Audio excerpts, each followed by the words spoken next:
Sud Radio, le Grand Matin Week-end, 7h-10h, Philippe David. Dans quelques secondes, on va parler de la maltraitance des enfants en cette période de confinement. On sera en compagnie de Nathalie Cougny, membre de Stop Violence Éducative Ordinaire.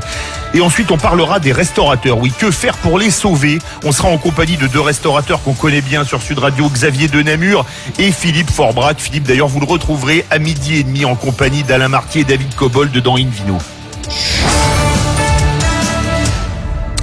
À l'occasion de la journée contre les violences éducatives ordinaires, ce sera le 30 avril prochain. Nathalie Cougny, que j'ai le plaisir de recevoir ce matin, est auteure du livre « Dis pourquoi tu me fais mal, mettons fin aux maltraitances faites aux enfants ». C'est édité chez Sud-Arène et elle est également membre de Stop VO, violences éducatives ordinaires. Alerte sur le sort des enfants maltraités qui sont confinés avec leurs parents violents et les effets psychologiques que l'on pourrait constater à la sortie du confinement après 2 mois enfermés avec leurs bourreaux. Nathalie Cougny, bonjour. Bonjour. Bienvenue sur Sud Radio. Merci. Quelle est la situation aujourd'hui pour ces enfants maltraités? Est-ce que vous avez des informations à nous donner? Oui, la situation elle est catastrophique, puisqu'au début du confinement, on avait enregistré 20% de plus d'appels au 119, qui est le numéro de signalement des enfants en danger. Et là, depuis 2 semaines, on est à 90% d'appels. Donc ça veut dire à peu près 14 000 appels, 2 fois plus que l'année dernière sur la même période. Donc c'est vraiment un phénomène qui explose. Ce qui est bien, c'est que ça marche, puisque le 119, on en parle beaucoup. Par contre, derrière, il faut gérer la situation, et c'est ça qui est difficile, puisqu'on a l'aide sociale à l'enfance n'a plus le droit de visiter les familles depuis le début du confinement. Donc excepté les cas urgents. Donc moi, je veux qu'on m'explique ce que c'est un cas urgent dans la maltraitance.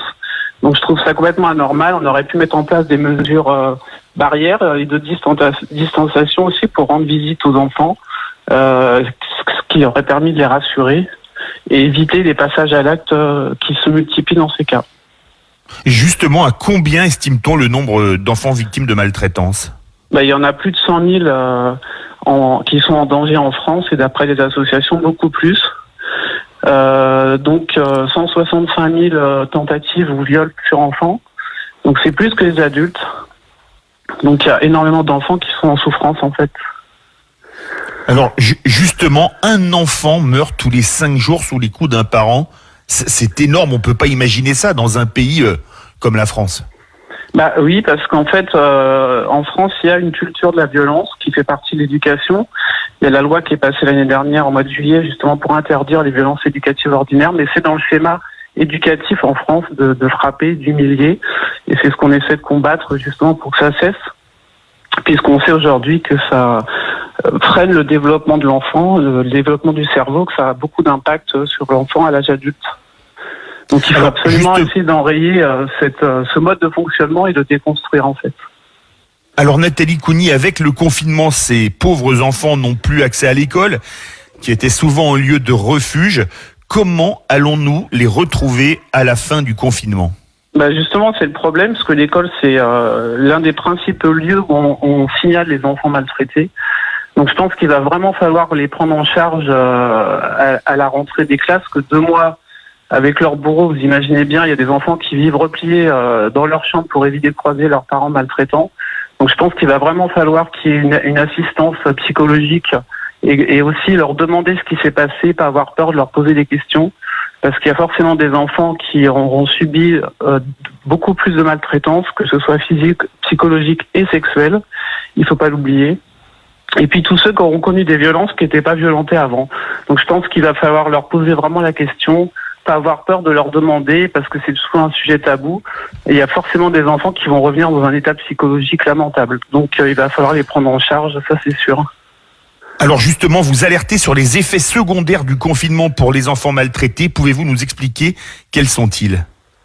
Il y a beaucoup d'enfants déjà qui sont livrés à eux-mêmes, qui vont avoir dont les parents ne s'occupent pas, donc problème de sommeil, d'alimentation. Il y en a qui ne vont pas travailler, qui ne peuvent pas suivre les cours sur ordinateur. Il y a 8 à 10% des enfants qui ont disparu des radars de l'éducation nationale. Qu'est-ce qu'on a fait pour eux aussi? Pour savoir ce qui se passait, on n'a rien fait.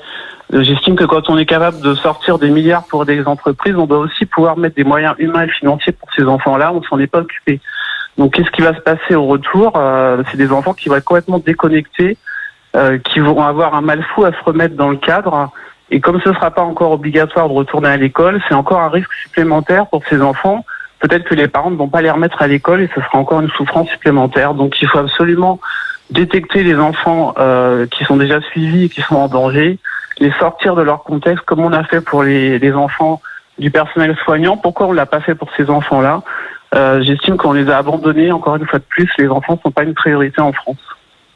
Merci beaucoup Nathalie Cougny, membre de Merci à vous. Stop VO, violences éducatives ordinaires et auteur du livre Dis pourquoi tu me fais mal, mettons fin aux maltraitances faites aux enfants. C'est publié aux éditions Sud-Arène.